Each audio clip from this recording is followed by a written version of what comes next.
In a world obsessed with beginnings where we mark our lives by first steps, first words, birthdays, anniversaries, and milestones, dare to enter a mystery with no starting point.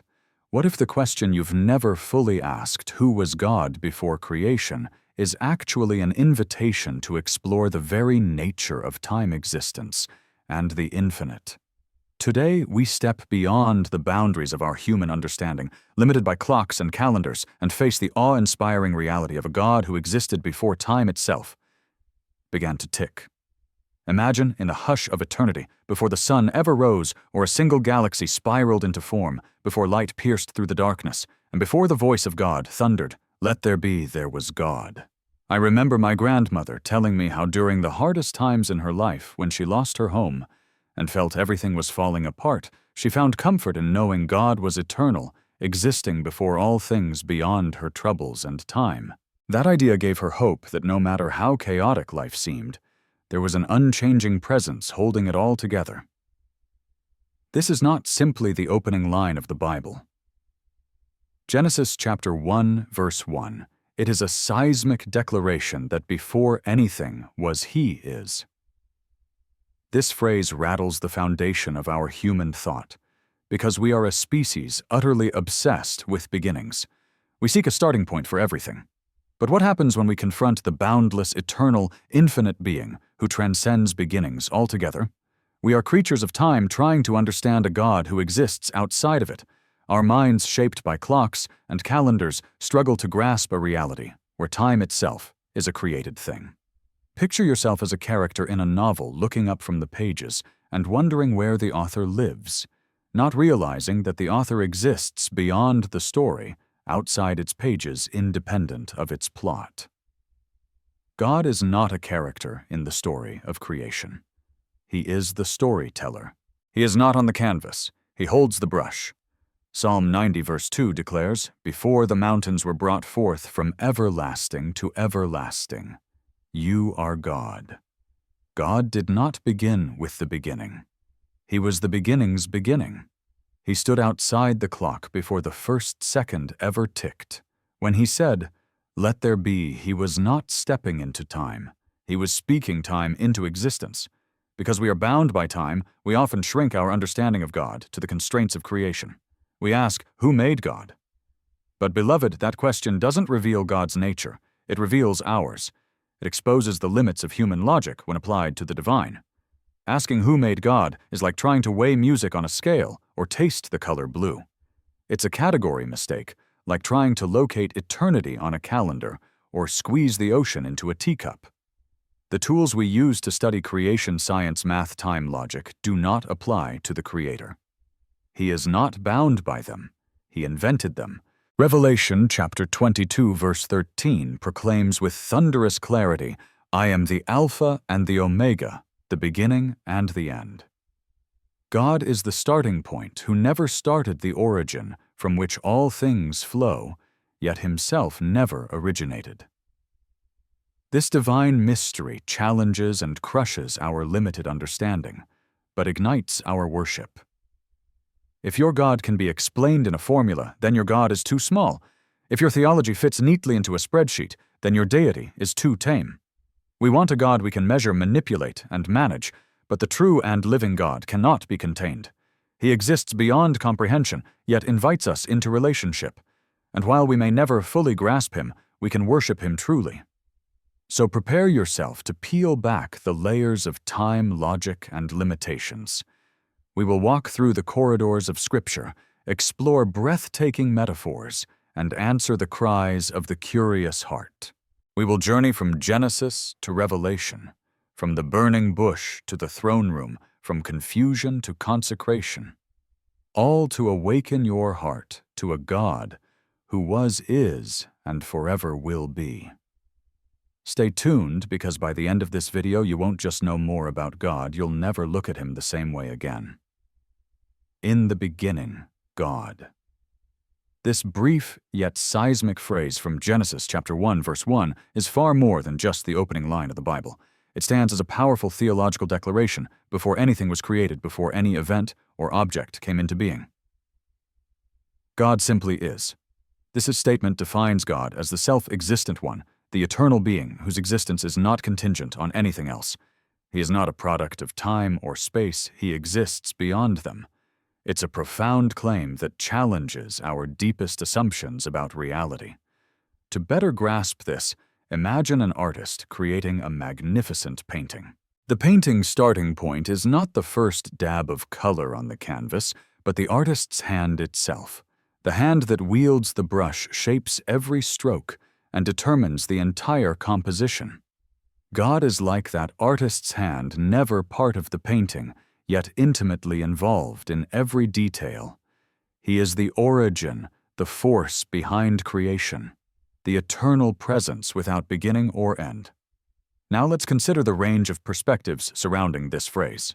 For many believers, in the beginning, God is an absolute truth, a foundation stone of faith.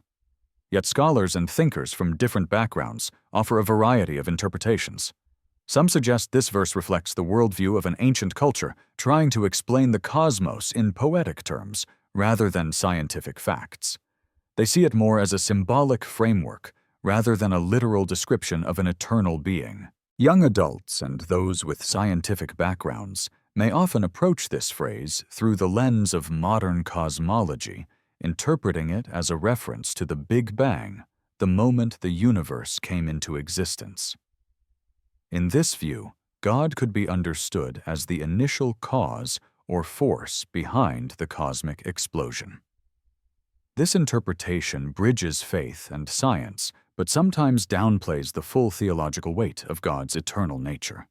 On the other hand, there are materialist philosophers and atheists who view this phrase skeptically, considering it a myth born of human imagination to explain what ancient people did not understand.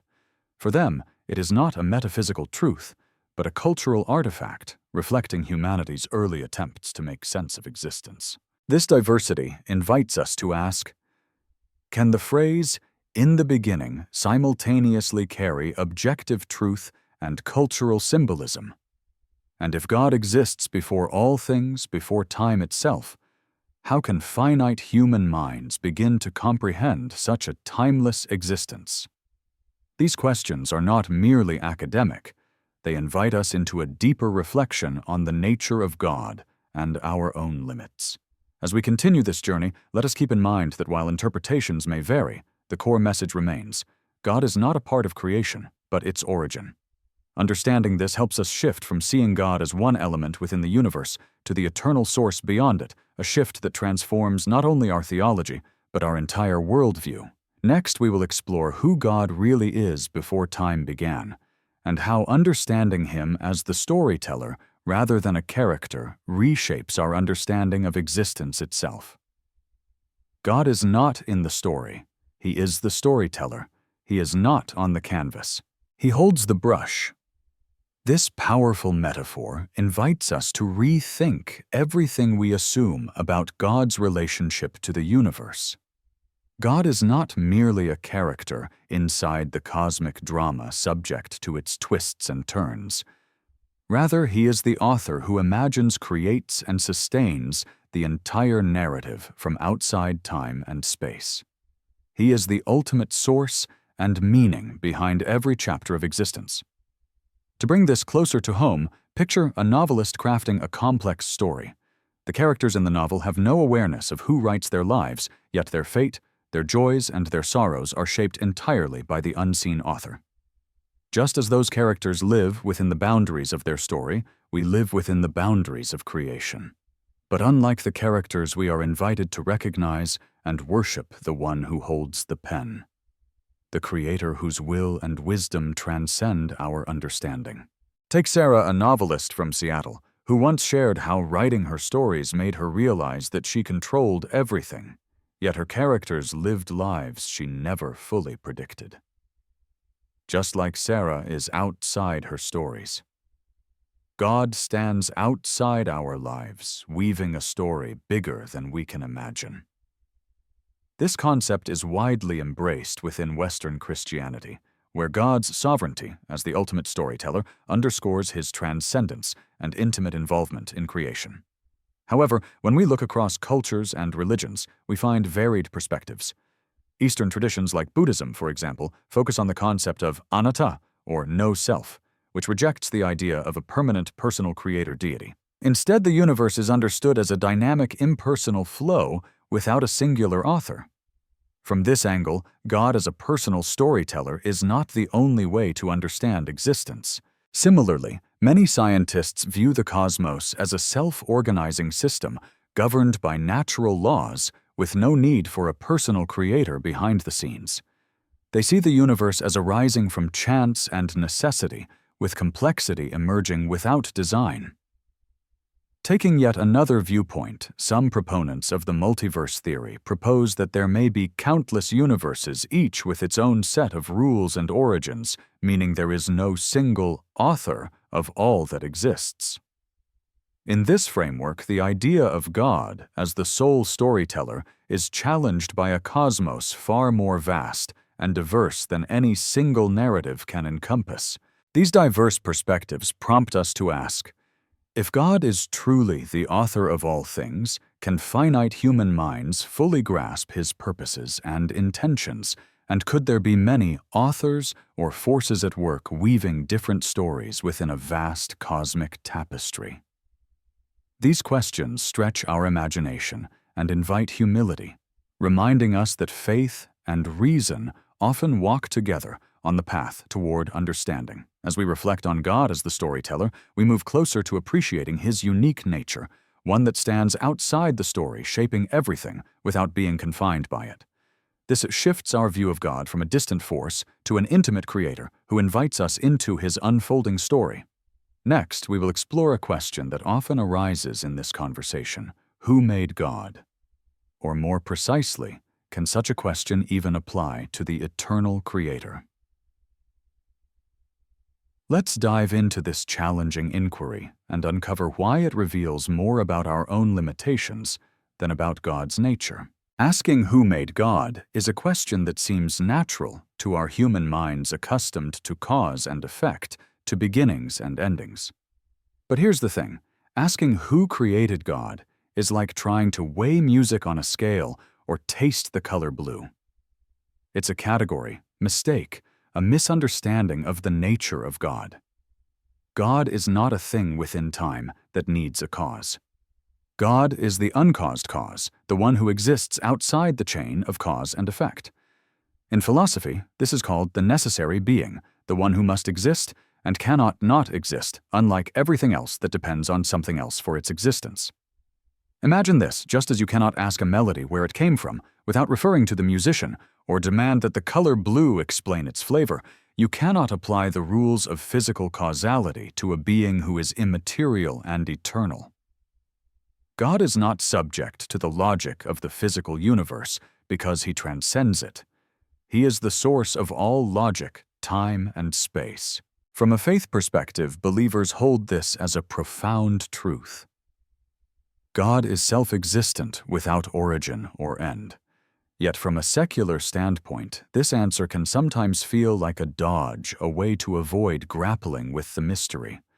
Many non-believers and skeptics see the question as legitimate. If everything needs a cause, then God should need one too. This leads to intense philosophical debates, with some arguing that if God doesn't need a cause, then why should anything else? In the realm of science and philosophy, discussions continue about the origins of the universe. Theories like the multiverse or string theory attempt to explain the cosmos without invoking a singular divine creator. These ideas challenge traditional notions of a first cause by proposing that our universe might be one among countless others, perhaps with no absolute beginning. But even these theories cannot fully escape the question of why there is something rather than nothing, a mystery that still points toward the necessity of a foundational reality. Critics from a strictly materialistic worldview argue that the idea of an uncaused cause is illogical. They maintain that everything must have a cause, and the concept of a cause without a cause is paradoxical. Yet this stance assumes that all reality must conform to the physical and temporal conditions we observe. But what if the nature of ultimate reality transcends these limits? Here we face profound philosophical questions. Is it logically consistent to accept the existence of an eternal, uncreated being? Or does everything require a cause? And if something exists without cause, does that open the door to randomness ruling all? These questions remind us that human logic, while powerful, has its boundaries, especially when applied to metaphysical realities. Ultimately, the question, who created God, reveals more about the limits of our understanding than about God himself. It challenges us to step beyond the comfortable chains of cause and effect, and to confront the mystery of a being who simply is eternal, infinite, and uncreated. When Jesus declared, "Before Abraham was, I am," he was making a statement that shook the very foundations of time and existence.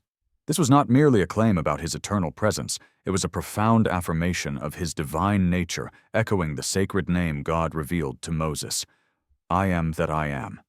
In the original Hebrew context, this phrase carries layers of meaning beyond simple existence. It points to God's self-sufficiency, his unchanging nature, and his all-encompassing power. Think of a company that has stood the test of centuries, a business so established and influential that it becomes synonymous with reliability and leadership. God is that eternal leader, unaffected by the fluctuations of time or circumstance. He is the same yesterday, today, and forever, not shaped by events, but shaping them. This is why his existence isn't tied to any moment, but transcends all moments. Many Christian believers see this declaration as the cornerstone of faith, confirming that Jesus is indeed God incarnate. In Judaism, the sacred name YHWH, revealed to Moses in Exodus, holds similar weight, an eternal, uncreated presence that defines God's identity. The Islamic tradition, too, reveres Allah as Al-Ahad, the one who is unique, unbegotten, and eternal. However, this powerful claim invites a range of perspectives. Some historical scholars suggest that these declarations might have been emphasized or added later to reinforce Jesus' divine status. Skeptics question whether such statements were literal or metaphorical, or if they evolved over time through theological reflection rather than historical utterance. This raises critical questions for us today. Does the phrase, "I am alone," offer enough evidence to confirm Jesus' divinity? Beyond theological assertions, can we find historical or personal experiences that affirm this truth? How do these declarations resonate with our own understanding of God's nature and presence? These reflections invite us into a deeper exploration of the mystery of God's eternal existence. It challenges us not only to examine ancient texts, but also to listen for the living voice of God in our lives. With the Lord, a day is like 1,000 years. This simple yet profound statement opens a window into understanding God's relationship with time, a relationship vastly different from ours. For us, time flows linearly, marked by seconds, minutes, and hours. Our lives are paced by the rising and setting sun, the ticking clock, the calendar's steady march. But for God, time does not impose limits or boundaries. His existence transcends our temporal experience, encompassing past, present, and future in a single eternal moment. Imagine standing on a mountain peak looking down at a valley below. From your vantage point, you see the entire landscape, all at once. Rivers, winding trees, swaying, people moving. But for someone in the valley, the view is limited to what is immediately around them. Similarly, God's perspective is panoramic. He sees all events unfolding across time with perfect clarity. He is not caught by surprise or constrained by cause and effect, as we are. This idea brings comfort to many, especially those who have lived long enough to understand patience and perseverance. They resonate with the notion that God's timing is perfect, even when human waiting feels endless. Yet it can also perplex younger minds who crave concrete answers and specific timelines. How can a God who sees all, yet allows free will, coexist with our experience of choice and consequence? This tension between divine foreknowledge and human freedom is one of theology's most compelling puzzles. If God knows every outcome, does that mean our choices are predetermined? Or does his omniscience simply mean he fully understands all possibilities while still honoring our freedom to choose? These questions challenge us to rethink not only time, but the very nature of freedom and responsibility. Moreover, some question whether time itself is truly linear, or if it might be more complex, perhaps cyclical, multidimensional, or even an illusion shaped by our consciousness. The relativistic physics of the modern era hint at time's fluidity, inviting us to consider that God's eternal now might operate beyond our comprehension. As we reflect on these mysteries, we begin to see that God's transcendence over time is not just a theological abstraction. It deeply affects how we understand history, prophecy, and our personal journey. It reassures us that God is present in every moment, past and future, and that nothing escapes His loving oversight. He created not out of emptiness, but out of the overflow of His glory. This powerful idea invites us to rethink creation not as an act born from lack or necessity, but as an expression of abundance and love. Imagine a musician composing a symphony, not because music was missing, but because their heart overflowed with emotions and ideas eager to be shared. Similarly, God's creative act springs from the fullness of His being, a desire to pour out love, beauty, and life. Think of a mighty waterfall endlessly cascading, not because the source is running dry, but because it is brimming with water. God's glory is like that endless source, and creation flows forth as an outpouring of His boundless goodness. This means that the universe life and everything within it is not a desperate attempt to fill a void, but a joyful expression of divine generosity. This understanding transforms how we see our world and our place in it. Creation is not random or accidental, but intentional and meaningful. It reflects a God who is perfect in love, eternally sharing that love with His creation. For Christians, this ties deeply to the doctrine of the Trinity, where Father, Son, and Holy Spirit exist in eternal relationship, a perfect dance of love and unity that overflows into the world. Yet some traditions interpret creation differently. In certain spiritual paths, creation emerges through a collective will or cosmic forces working together rather than from a single divine source.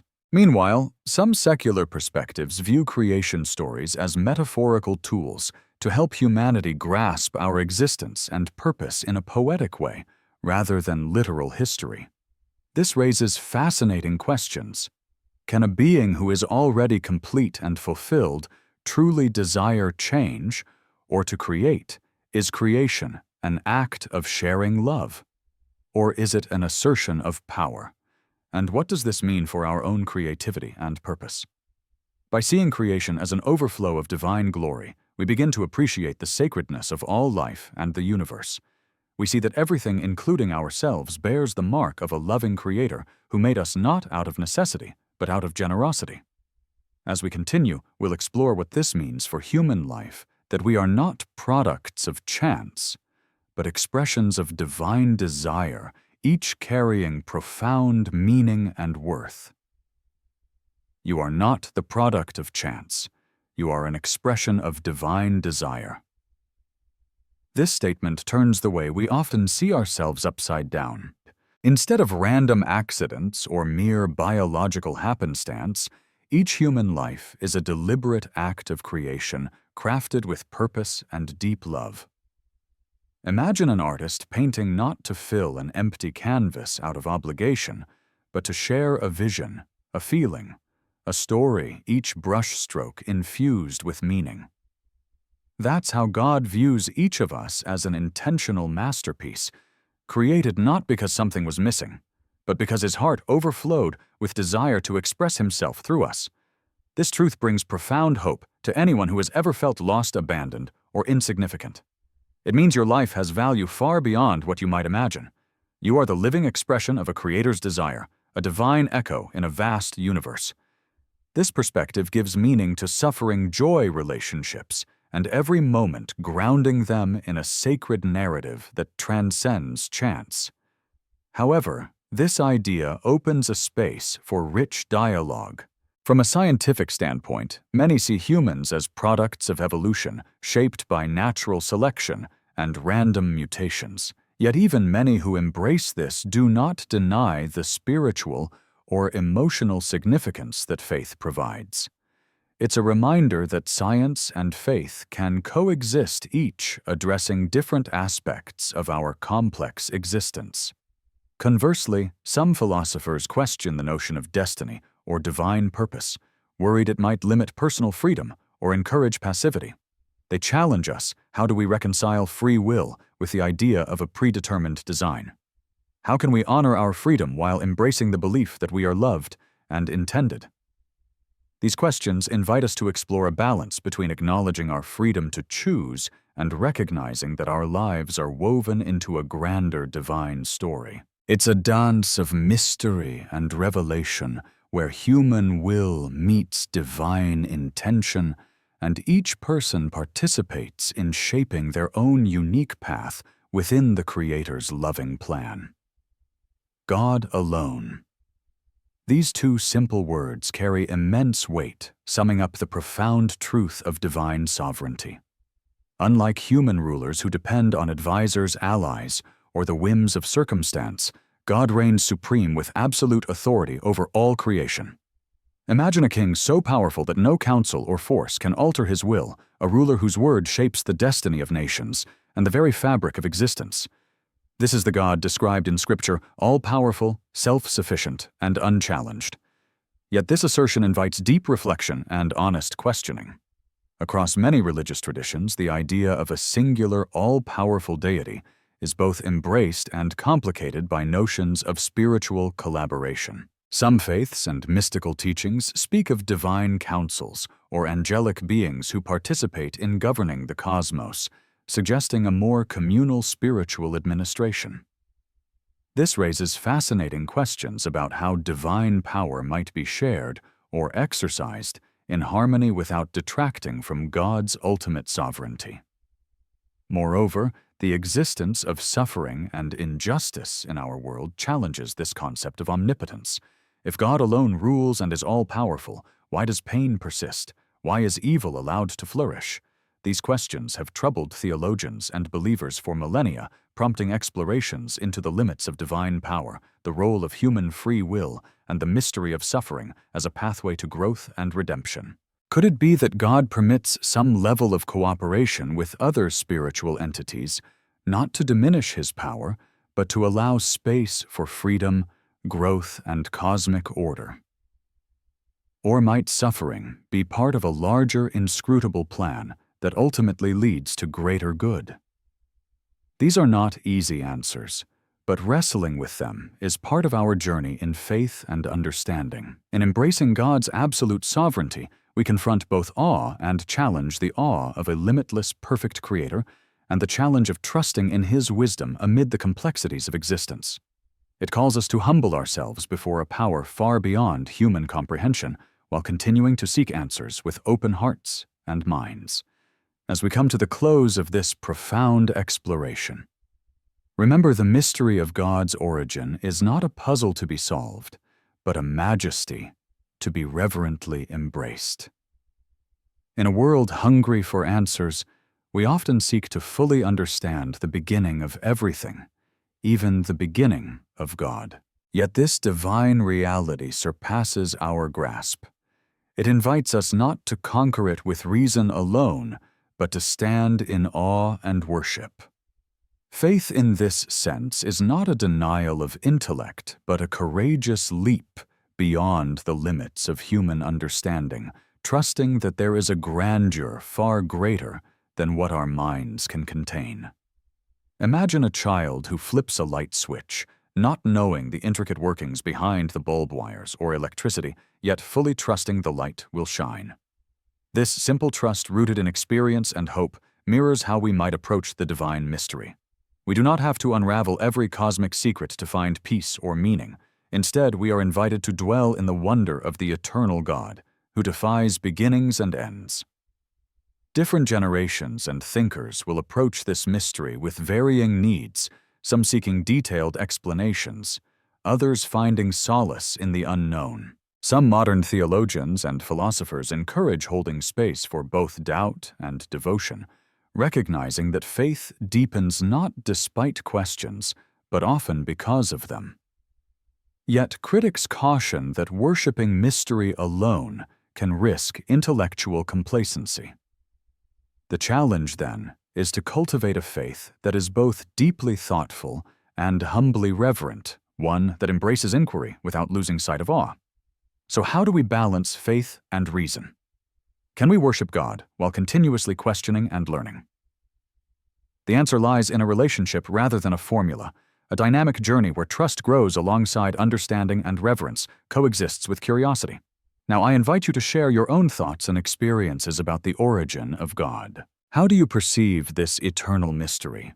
What questions or insights have shaped your faith or worldview? Join the conversation below. Let's engage in respectful dialogue, learn from diverse perspectives, and deepen our shared quest for truth. I'd love to hear from you.